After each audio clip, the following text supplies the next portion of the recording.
Welcome everyone, I'm Dale and this is Cinema Historia. A father's absence, a stray yellow dog, and a family's rewarding wisdom.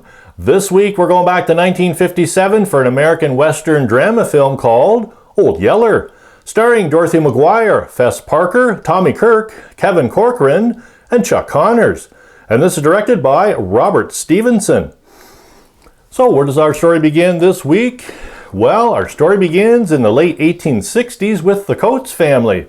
Jim Coates, played by Fess Parker, wife Katie, played by Dorothy McGuire, teenage son Travis, played by Tommy Kirk, and small son Arliss, played by Kevin Corcoran. Father Jim is getting ready to leave his family for Kansas for about 3 months on a cow drive to sell 100 head of steer for $4 or $5 a head.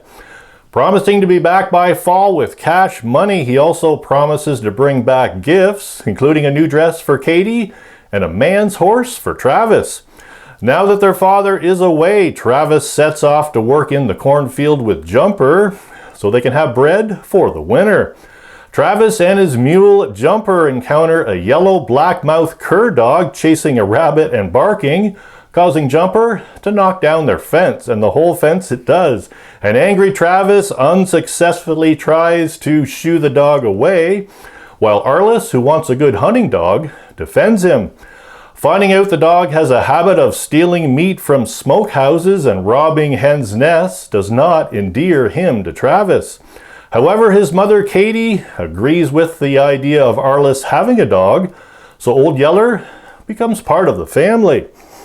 In a big hurry he does. Later, Arliss tries to capture a black bear cub by feeding it cornbread. And if you're not familiar with cornbread, I grew up on it. We called it Johnny Cake. Yes, he tries to capture a black bear cub by feeding it cornbread when suddenly its angry mother begins to attack, only to be frightened off by Old Yeller, winning over Travis and the family. Travis grows to love and respect Old Yeller, who comes to profoundly affect the boy's life, even though neighbor Bud Searcy and granddaughter Lisbeth tell Travis that Old Yeller has been stealing food all over the country. Meanwhile, Old Yeller's original master, Burns Sanderson, played by Chuck Connors, shows up one day looking for his dog. After a home-cooked meal, Sanderson later takes Travis aside and warns them of a growing plague of hydrophobia in the area. So, does Sanderson trade for a toad so Old Yeller stays in the family? Does an attack from a group of hogs cause injury? Or does a case of hydrophobia change the direction of our story?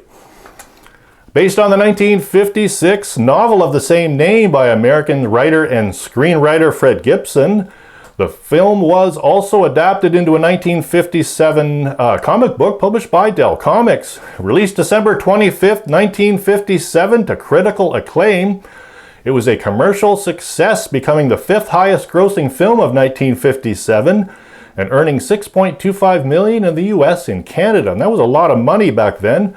With a 100% rating from the film critic Rotten Tomatoes, this film was a 1958 Golden Laurel winner for Top General Entertainment, and in 2019 this film was selected into the U.S. National Film Registry for being culturally, historically, and aesthetically significant. And that it was so popular, in 1963 they did a sequel called Savage Sam, and this film was re-released in 1965. Yes, I was actually around then. I was around in 63.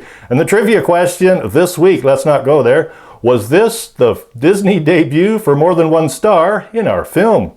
Was this the Disney debut for more than one star in our film? So a little more history and the answer to our trivia question coming up next.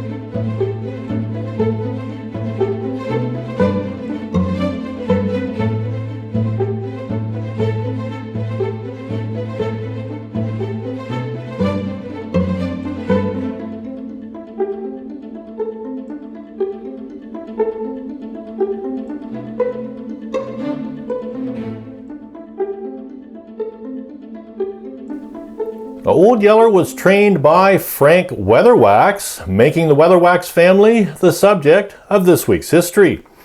So the family history begins with grandfather Walter S. Weatherwax, born on May 31st, 1867 in Fort Scott, Kansas.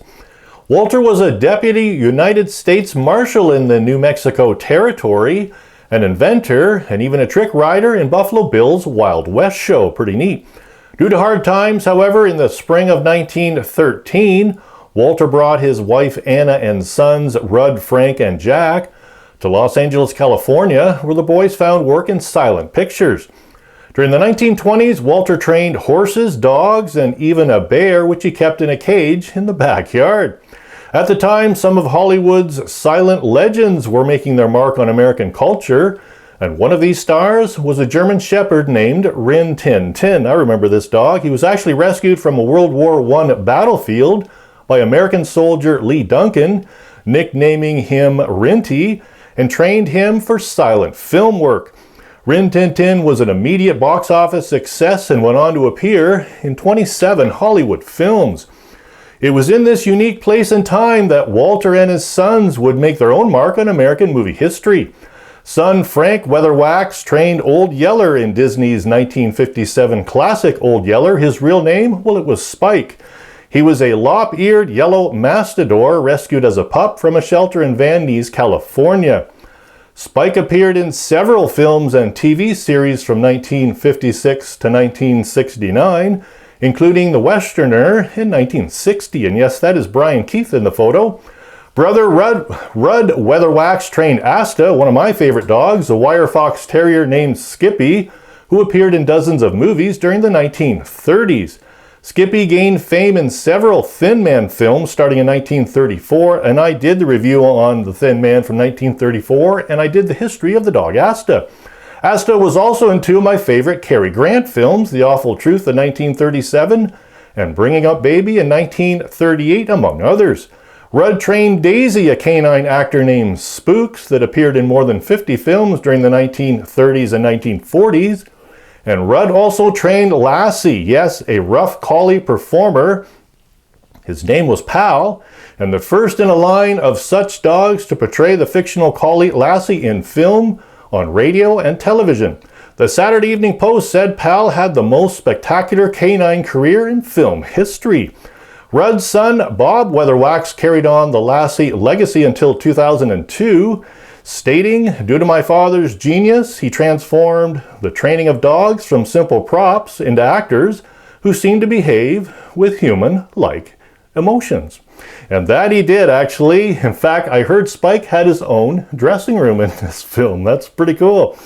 And the answer to our trivia question this week, was this the Disney debut for more than one star in our film? It certainly was.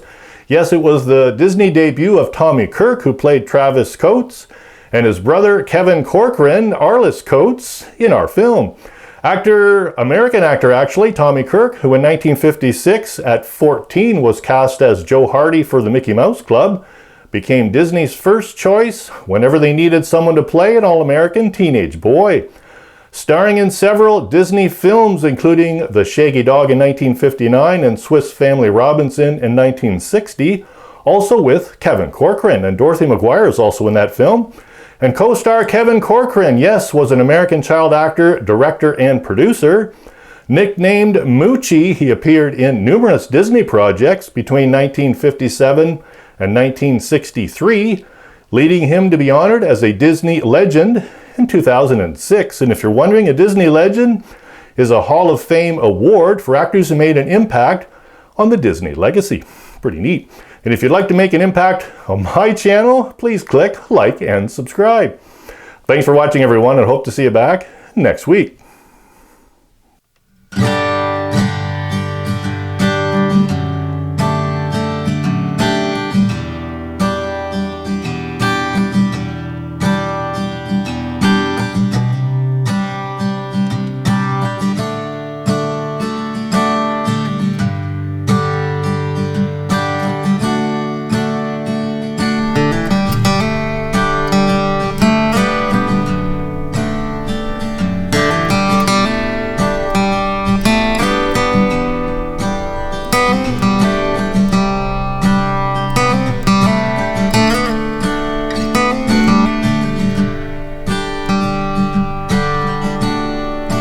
Bye.